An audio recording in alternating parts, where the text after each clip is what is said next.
Hello, I'm Carol Talbot, the creator and founder of the Possibility Hub. And in this episode, I'm back in conversation with Matthew Ryan, the developer of an energetic healing modality called Gamma Wave Healing. And we're talking about what exactly it is and how it came about. Hello again, Matthew. Good to see you again. And every week I always introduce you as the founder and creator of Gamma Wave Healing. And I thought it would be time really to talk more about what it is, how it works, and maybe a little bit of background information into how it came into creation, what inspired it. Yeah, absolutely. I know that we've spoken, excuse me, I know that we've spoken in the past about the kind of the process of how I got into the healing work. But as far as the modality goes, it was really a continuation of that really organic journey of opening and awakening and learning and trial and error maybe a little bit, but was really kind of an interesting process. So I guess just to start with, I had been interested in energetic healing modalities for a little while. I'd been interested in shamanism for several years by the time that I started doing healing work. And after following the close encounter that we had described, I think in the very first interview, I began to just kind of put a little bit more energy towards these interests, I think, and began to really put into practical application maybe some of the shamanic teachings that I had been studying through, like Carlos Castaneda's work and others. And with that as well, then there were these kind of some changes that were going on energetically. And I had a friend that was a mentor of mine for a little while, that he was a very close friend of mine, and he was a healer and like reader. He'd been working as a professional like healer and psychic for some time. And so he began teaching me things without necessarily teaching me things, like not like in an official capacity, but a lot of those things began to kind of rub off on me. And then at one point he ended up teaching a workshop that I believe it was in 2006. He taught a workshop certifying people in a modality that is called Theta healing. So I'm sure you're probably familiar with that. I'm sure many of the listeners are familiar with it, and so when he taught this workshop, I ended up attending this workshop out in Los Angeles, and it was more than just the modality itself, which was a very effective modality for me to begin working with. Apart from just the modality, really what occurred was an activation of my energy body, and I now had a technique that I could utilize in order to begin accessing my inherent gifts. And I began to learn what my inherent gifts were. And then over time, as I was like doing theta healing sessions with clients, with friends, at first I was mainly working on friends and family, and at a point then, jumping forward a couple of years, probably into like 2008, 2009, that's when I began working kind of semi-professionally. At the time, my then wife, we owned a gallery that was kind of a high-end contemporary furniture and like modern art gallery. And I put up crystals in there for sale, and my ex-wife, she made a sign that said like crystals and readings that we hung below the sign out in front of the building. So people began coming in off of the street, it was really great too, because these were people that I was never going to see again. Most of them were tourists, right? And so I was able to kind of let go of any attachment of like disappointing them or doing anything like that around the information that was coming in for me. And what I discovered over a period of time, I actually had my Qigong instructor, a very dear friend of mine named Ellie. She would always get these readings from me. And I was calling them like theta healing, because that was what I was certified in at the time. And she stopped me one day and she said, no, don't do the like theta healing thing. She goes, what you're doing is like very, very different than theta healing. It's like a different frequency. I would describe that now. And she said, just like do your check-in thing, and maybe instead of like doing an intuitive translation of the card, do your like check-in thing that you call theta. And I was like, okay.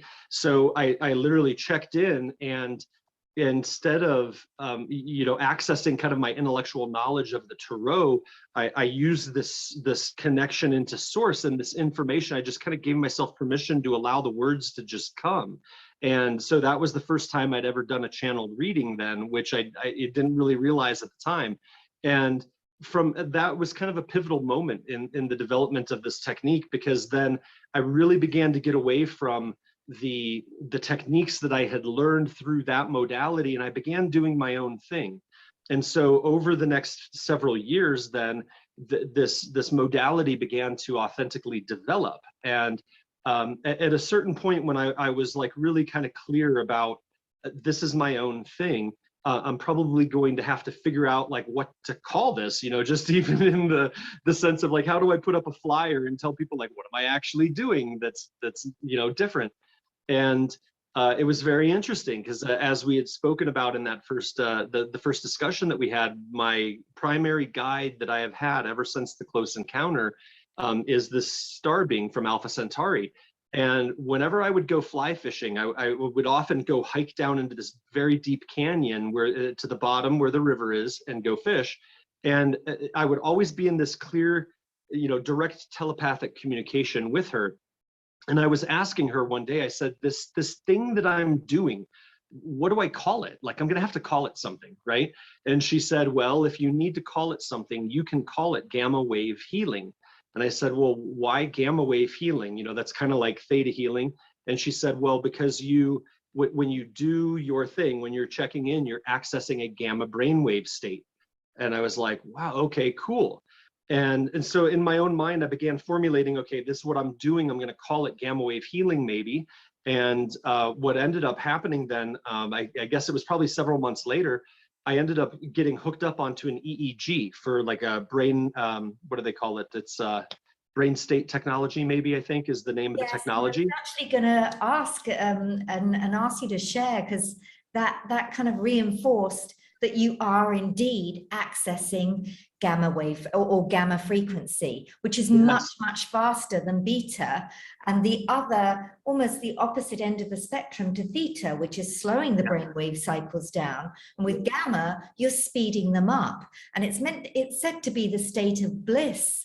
And then, can you imagine? Well, maybe you can't imagine because you go into it. You don't have to imagine, but you're in that state of bliss and getting in much, I would imagine, really pure information. Yes, it really is. That's absolutely true, and that this is what ended up being the. I'm a Virgo. I have like kind of that Virgo mind, going on with like analytical, and my mind really needed some proof, And so when I had an opportunity to do a trade with a woman that had this technology, and on my side of the trade. I said, okay, I want to do a series of experiments where you're measuring my brain activity when I'm doing a healing on myself. And it came up in a gamma state. So, so that really was that confirmation. And yeah, you're absolutely right. The theta state is a slower frequency. If people aren't familiar with it, that theta state is the lucid dream state, where it's that right before we fall asleep and the mind begins to stop having the like coherent thoughts, and then they like expand into that dream state kind of thinking and activity. But that theta state is extremely powerful because it's very creative. And in fact, my mother and I were just having a discussion about how researchers here in my community that I talked to several years ago had found a correlation between theta and ADD, that children with ADD have exceptionally high theta states as their like baseline state. And that would be, familiar to me because I was always daydreaming as a child. But the gamma state is exactly what you had said. It's this high frequency access. It's basically the light bulb. When we see the light bulb go off above a cartoon character's head, that's a gamma burst. That's like when the crown chakra is open and information comes directly in. So you have this access in a gamma state where you are able to access source field information directly, and you can bypass your intellectual knowledge base. And so for me, that process of trusting this as I was developing my modality, that was kind of a big thing where my mind always was looking for corroboration, looking for confirmation, because I would receive information that I had no intellectual knowledge about, and then have to go into this place of trust to share that with the person that's sitting in front of me. And then every single time, like literally every single time, reflected back to me, going, oh my God, how could you have known that? That was amazing, and that's so meaningful for me. Even to the point of, like, I remember there was one session early on that, like, again, these moments that, like, where the mind lets go of control. And I was checked in, and this information came in, and it said to this woman, it said, well, this is like when your great aunt Mildred did this, this, and this when you were a child. And it was being given, like, as an example, like something to relate to. And the woman looked at me and she was like, my great aunt Mildred actually did those things. Like, and I started laughing. I was like, you got to be kidding me. Like, I thought I was coming up with, like, some random name, and yet it was literally the name of her aunt. And, like, there aren't very many Aunt Mildreds around, So yeah, it's been a very interesting process. In those early years, there was a lot of, I was constantly, like, up against my own self-doubt. And as I know, many healers, many other people that work in these realms, and I'm sure for you, maybe this came up as well, I would guess, but, like, getting into that place of where you're, having to move through your doubt, having to move through your belief system in order to implicitly trust what it is that you're receiving. And again, every time that I would take that, like, risk, to present something that just seemed really strange, it was always confirmed back to me. And so then, once the mind lets go of that control, then there's a lot more access. More comes in. I recall from my own experience, I had, because my information comes in many different ways. Well, it comes in differently, in that I had many friends, and when we'd gather, they were clairvoyant or clairaudient, or they'd feel things. And they'd say at the end, oh, did you see this? Did you see that? And I'd go, no. And I used to feel really kind of like, I really wanted the bells, the whistles, the fireworks. And that's the way I expected and wanted information to come. And this is also the letting go. And so I remember, and the wonderful thing was, I was with friends that I trust. I just let go. And I'd say things that, like, the first thing that came into my mind, and it turned out to be very accurate and very true. And I know I've been told by many people, I'm more of a knower. And that's a very quick way of getting information, because sometimes if you see or hear things, it goes through a filter process, and you have to, like, well, what does that mean? Could it mean this? Could it mean that? And then you're left searching for what it means. Whereas, when you just know something, it's just there. So Absolutely. This information, you had it confirmed that you are tapping into gamma frequency, and you were coming through with information for people that they were confirming. How did it develop into not just a modality that you were utilizing? Now you've taken it a step further, and your sessions are very unique and very different. They often focus on healing up the DNA at that level, also tapping into maybe other planetary associations that person may have, or connections. And you've also developed a program where people can learn gamma wave healing. So it's grown and evolved from something that you do to something that can be taught and shared with other people, that they can also activate this ability. Tell us about that. That's a great question. And it really developed through a very organic process. So over the time before I started teaching, so I think the first time that I taught a class was in 2014.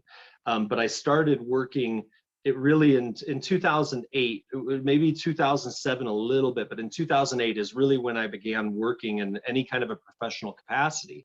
So during the intervening years, you know, as the techniques were developing, they were developing very organically. So like I was using this checking in process where I would access the gamma state, and I would look in, like I've always been very visually psychic, I would say, like a very strong third eye.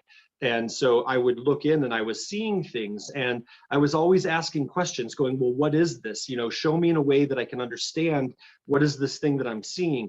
And I began to notice as I was doing more and more work, there were like patterns of energy or patterns of perception that were occurring for me. And I began to see, okay, if I were to divide everything that I'm doing, it's kind of falling into all of these different categories. And so I would just work with that and those categories of, like, let's say DNA, like I would be shown the DNA and I would be shown how to clear things out of the DNA. And I was shown that we could like upload information right into the DNA. And so like that became kind of like my DNA work, all kind of looked like that. And then maybe there was like belief system things we would work with. Maybe there was like trauma things. Maybe there were hitchhiker clearings, you know? So it's like I was doing all of these things organically, but they were kind of getting organized into their own little categories. And then, you know, what do you see when you see DNA or you see some challenges with beliefs? You said you're very visual. So what's the sort of visual that you're given? Yeah, absolutely. This might be a good thing that we can maybe add in a little, like a little fair use clip into the video, because I had a moment when I don't remember how old my son was, but it was on my son's birthday. The Disney movie Tron Legacy came out into the movie theater.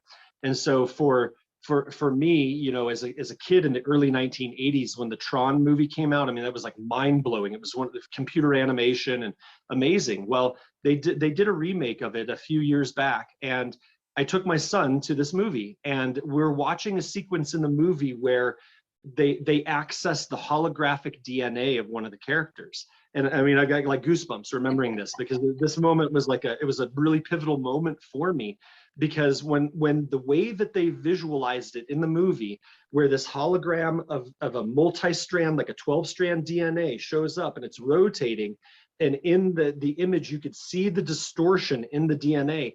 And when I saw that on the movie screen, it was exactly what I see. Like, I mean, it blew me away. I mean, I was like going crazy in the movie theater with my like probably 7-year-old son going, oh my God, like, look, that's exactly what I see.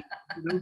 So maybe we could show that clip. So what I see, you know, it's I see a lot. So when we check into somebody's field, like DNA, like we'll just use that example, what I see is a hologram. And the DNA always, I'm seeing a minimum of 12 strands. You know, that's I'm like never seeing DNA as the physical 2-strand model. It's always a 12-strand or larger. Maybe it's fractaled into like 144 strands, but I see it visually in multidimensionally. I mean, I can like rotate things in my sight, and it's all via the intention. But so like maybe let's say somebody says, okay, I need a hitchhiker clearing. I feel like something's attached. When I go to check in on their field, I could see an aura around their body, and I can see plasma inside of the aura. And then maybe I'll see these like something over here that's like attached by a connection, like a thread, like a little fiber optic thread. And so over time, as I've seen all of these things, I have enough of a frame of reference now within my own sight that I understand what it is that I'm seeing. And if I see something new, I'm able to access the information through that silent knowledge connection that you were talking about. And so, you know, I haven't yet encountered limitations to like where the site can take me. It usually goes to where my own limitations are, or to where the client is, and so that we can meet each other in those ways. But you know, looking at things at chakra systems, meridians, organ systems, like the physical organ body systems, endocrine system, nervous system, like all, I see these things very, very visually. And then there's also a combination of feeling that like often when we're looking at like emotional blockages, the way that the frequency translates from the person's field through my field will produce a response in my solar plexus. And so I can identify the emotion and what I feel. And I'm like, wow, that feels like dread, or I said, wow, okay, that feels like heart opening. We're looking at their heart today. And then we go into the heart. And so there's lots of different layers of like how I see, but primarily what probably sets me apart in that regard would be the visual, what to me would be visual. And yeah. So when you see something that's off, is it your guidance comes in and tells you, I mean, how do you clear it? Do you kind of, it's almost like you get the duster out and dust it off, or you get the scissors out and cut, or do they give you specific instructions how to sort of clear these? Or with gamma wave healing, is there a specific protocol that you follow to shift these? Yeah, so within that, there could be a number of different ways that we would approach the situation. And so like, let's say in the case of a hitchhiker, right? So over the years— you want to explain what you mean by hitchhiker, else some people may be, kind of like hitching a ride.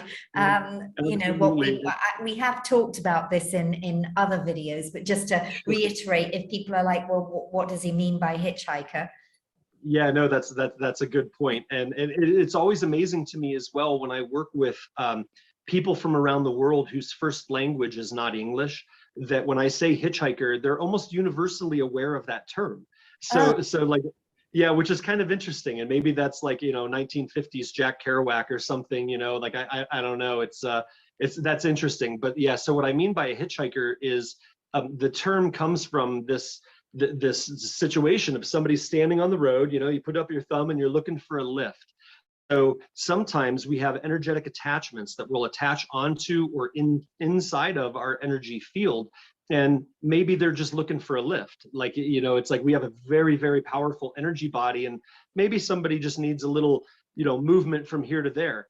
That would be the ideal hitchhiker. But usually when I'm talking about hitchhikers, these are unwelcome attachments that will connect onto our field. And some of them will drain energy, like they consume our energy. Some of them initiate distortions or interference within our field. And so when, like, let's say I'm seeing a hitchhiker, then when I check in and I look at somebody's field, maybe I recognize something in their field that I've already encountered several times. And because I've already encountered it several times, I have like a baseline understanding of if I do this, this will get cleared. And so like, that's where the development of those techniques really began getting locked in. So like, as I would check in and I would see this attachment on their field in whatever way it's showing up, the experience that I've had will most likely guide me in a way to be able to just immediately clear this out of their field. But if I don't have experience with this particular situation, I can always access this information and ask questions and say, hey, what do I do with this? If I clear it in this way, is that going to cause harm? Do I need to do something different? And then the information is always provided in some way for me to be able to work with it. And so, that maybe kind of circles back a little bit to where we were talking about the development of the modalities. So I had already done all of this, like in my own internal process.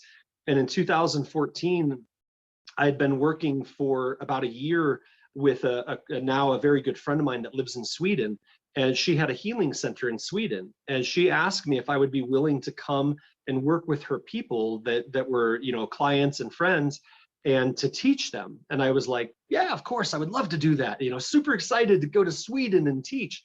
And then, and unbeknownst to her on my side, I was like, how am I going to teach this? Like, how do I go in and figure out to teach another person to do what I know how to do? And so I used my own process, and I checked in and I said, how do I do this? And I was given a very specific guided meditation that I would do in the very first, opening segment of our workshop that would initiate the pathway for these people to be able to access a gamma state. And then I said, okay, great, I got that. What am I going to teach? And basically they said, take the techniques that I'm doing, I can treat those as modalities. And once I shifted my own like thinking around that, I was like, oh my gosh, it became so easy then. And so I laid out some techniques, and I, you know, gave it some thought about what would be easy for if somebody was a total newbie, like how do I have them have an experience that I trust is going to be effective for them. And so I began developing these series of workshops then that had a series of progressively, you know, more complex energetic techniques to use for healing. And that, you know, and then that opened up into currently I have 4 progressive workshops that build upon each other to like certify people into the modality so that they can practice it professionally. And then there are some other workshops as well that have developed out of that. How exciting now to be in a space where you've got other people practicing gamma wave healing, and you've got, you know, if a client needs to actually see someone in person, say, oh, okay, let me check. There's somebody in your area who's a gamma wave healer. So that's quite exciting to see it go out into the world. And isn't that what it's all about? That it doesn't all fall to you. So what have been some of the most memorable or really powerful sessions that you would say have created massive shifts for people with gamma wave healing? Yeah, there's one that comes to mind. Like I've told this story before in some interviews, where I had a really profound moment that ended up coming full circle actually last year in a really amazing way. Where, so this is going back into probably like 2009, 2010. And I was at the gallery, and one day, I think it was a Saturday morning, and it was kind of slow, and in walk these three women. And none of them were from Taos. They were from spread out from across the country, and they were from about my age at the time. I was in my 30s, and so it was like from 30s to, I think the youngest woman was maybe like 19 years old or 20 years old. And I basically closed the gallery, and because they all wanted readings, and so we go back into my reading room, and you know, I do a reading for the one woman, and it's great, and she loves it. Do a reading for the next woman, it's great, and she loves it. And then the third woman is like the younger woman, and it was a channeled reading. Okay, so I'm checked in, my eyes are closed, and I'm receiving information that is coming out of my mouth. And this often will happen. I've got this strand of information coming through me, and then another strand comes in over here, and it says, this is the strand, like you need to go over here actually. And what I was being shown was that this woman, when she was a child, that she had been molested. And I was like, oh my gosh, like how in the world am I supposed to tell this woman that she was molested? I don't know about that, you know? So I'm channeling, and I've got this whole other process going on over here. And I was like, I can't do that. Like, what if I'm wrong? I could cause harm. You know, it's like, I don't want to cause harm to this woman. And it was strong. Like it kept on coming in, and my guides were saying, you have to trust us. Like you have to trust this process.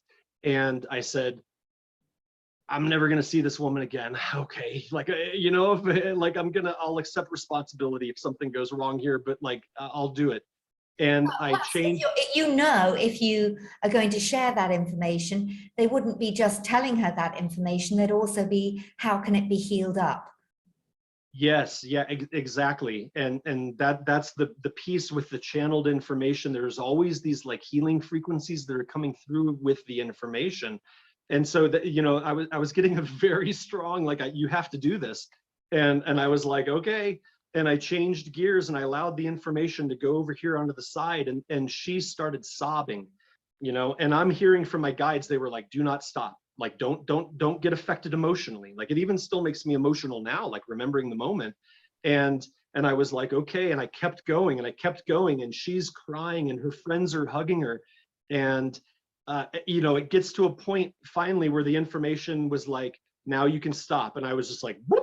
Like I just like stopped, and I sat there, and you know, and I was probably in my own way, was almost even like praying, like, oh my gosh, I hope that like I haven't caused harm. And I opened my eyes, and she looked up at me, and she looked me right in the eyes, and she said, I always knew that had happened, you know. And I was like, whoa, you know, and it was really emotional. Like and this is the first time ever that I'd been like faced with this situation. Well, that was like 2009 or 2010. Fast forwarding to last year, I was one of my friends who's a client also was doing a documentary, and she invited me to be filmed for her documentary to speak about the healing modality and how it had helped my friend. And in comes this crew from Los Angeles, right? They're in from LA that are going to be filming here in New Mexico. And this girl comes in and I'm like, she looks familiar. And she was like, Matthew? And I said, yeah. And she's like, I met you and you did a reading for me that changed my life, you know? And I was like, what? You know, and it was literally this woman, and she was living in Albuquerque and she moved to Los Angeles, got into the film industry, changed her whole life, and then comes back to me now like 10 years later or more, you know, saying that situation literally changed my life, you know. And for me, it's like, you know, that's really important. And It's the circle, and how nice, because as you said, you know, your mantra was, well, I'll never see them again. And then to be able to see them again and know the impact. You know, we know that, you know, we don't really heal anybody. They have to want to, you know, they also have to participate in it as well. And to know that, you know, to be a catalyst or facilitate that experience for people is, you know, and to have somebody come back and say, thank you, you know, that changed my life, you know, and being prepared to sort of go with it. Whereas, you know, she could have said, as many people do, they go into denial. No, no, no, they don't want to go there. And this is the beauty of the work that you do, that, you know, when people come to the table or have a session with you, there's nothing hidden. Everything is shown to you. And, you know, in a way that you can support that person. And so I always feel that when people come to you as a client, that there's a deep desire that they've come to the right person, the right place, it's the right time. Yeah, that is the case the majority of the time, for sure. When it's really amazing to watch, because a lot of times when people will book their appointment, their healing process begins, which is this quantum effect. Because when you're working in a gamma state, you're not in time. You can access things all over in time. And so it's like they book the appointment, and then that process, when I have the session with them in 2 weeks, has already started working. And I see this repeatedly. I know other healers that this is also something that happens. But you're totally right, though, because this is, you have to be in the right alignment within your own self, your own beingness, to be open and receptive to the shift occurring within your field. I mean, I definitely have come across people over the years where they approach me and they say, you know, I've tried everything. You're my last hope. And you know, and like that kind of thing. And I'm thinking, okay, so is the next person going to be your last hope also? Because like I'll facilitate the healing session, maybe, Yes. like if there is a genuine engagement. But when you're saying that I've tried everything, I'm like, well, To me, there's secondary gain, and it's almost as if they want you to be another notch on the bedpost that says, another thing that doesn't work. Because that's when, if they heal, if they get rid of their issue or problem, then they've got nothing. They you know, there's a gain to having their issue, their problem. So I always, there always has to be a check there. And if people really do not want to change, then like you said, with gamma wave healing, you can see it there, and you can see what needs to be done. And if they're not open, then, and I'm sure with your work and the level that you work, you attract people who are more open. And maybe like me, when you find people that you attract someone who's not so open, I always look to myself and think, what's going on there that I would attract that? Or was there something that I didn't check first? Yeah, it is very interesting, because I've watched over the years the way that the people have come for support, and the actual, like, people, you know, the people that are really committed into their healing journey. I've attracted more and more and more of those people, as opposed to, you know, I've gone through periods, and maybe it's for my own learning, it's just the outer and inner reflection, but I've gone through periods where there will be a lot of people that will contact me, and they all have medical intuitive situations.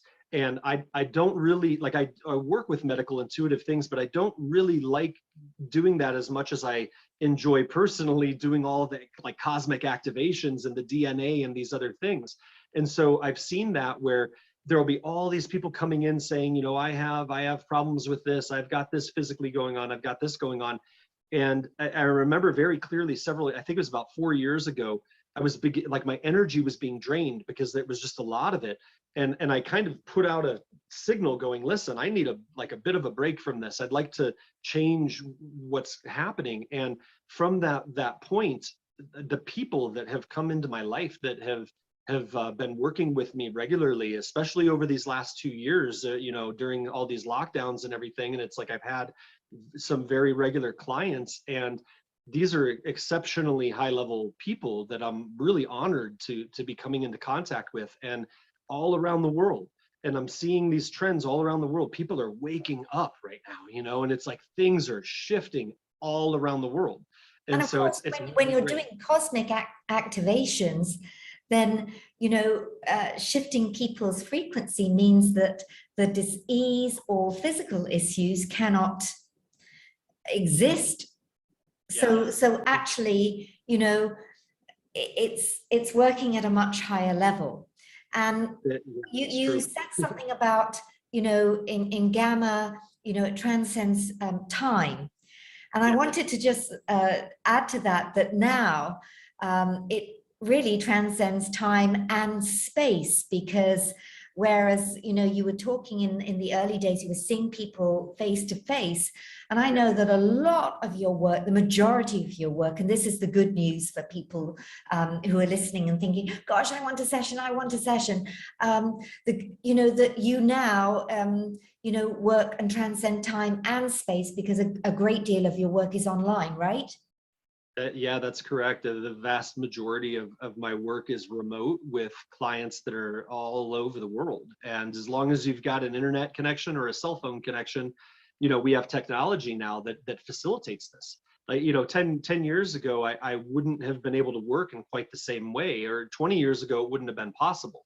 It would have to been over the telephone, but being in the video call, all these different platforms, it makes it extremely easy for me to be able to tune into those frequencies. And when, like, you're right, when we go into this gamma state, the time space situation is a non-issue. And whether it's distance between me and somebody like you right now sitting in Dubai, we're separated by probably like 8,000 miles or something like that right now, and we're able to communicate. But we can also communicate with sources of information that are very far away, that are very far away even in time. And there's something about the gamma state. I don't know if there's been any kind of research that's done around this. Most of the gamma state research that's been done has involved Tibetan monks, because they famously achieve the gamma state, right, in their meditation. But I don't know if this has ever been done, but what I have experienced directly is that there's something about the gamma state that is allowing us to access what I call like a scalar wave type of technology, like organic technology, that allows us to have communication, so that, like, when I check in with my guides, that this guide may be physically located on a very large craft that's somewhere out near Saturn. We're talking like 1 billion miles away from the Earth, roughly. And that there's instantaneous communication. And the instantaneous communication that will come through me then gets corroborated by the person that's in front of me on Earth, And so it's really an interesting thing. And again, as I often will say, it's like the limitations seem to be self-imposed. I haven't really met real limitations yet in what this gamma state access is able to facilitate. And I guess it's also, being able to work with people across the globe now has also expanded, and, seeing different cultures and things like that has also given you a constant source of of learning and seeing new things all the time. Yeah, it's been so amazing.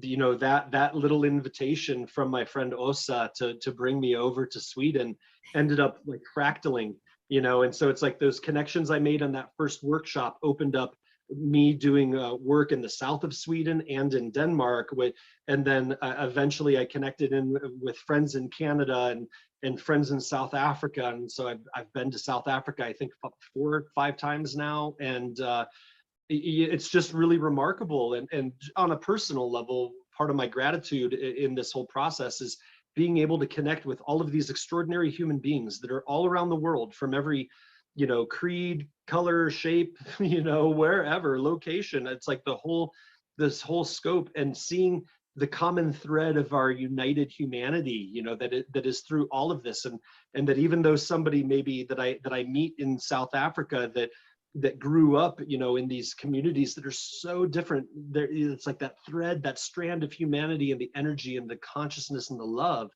that connects us has just been such a blessing for me personally to be able to experience. Well, thank you for taking the time to share a little bit more about gamma wave healing and the cosmic activations and how it's grown, evolved. And, you know, people can book a session with you through your website. And as I said, there's no limitations. It can be done online. I have personally had a session with you, so I highly recommend it. And also quite a few other people that I know have had very interesting and very inspiring sessions as well. So highly recommended. And Matthew, once again, I thank you for your time. Thank you so much. Thank you again, Carol, for having me back.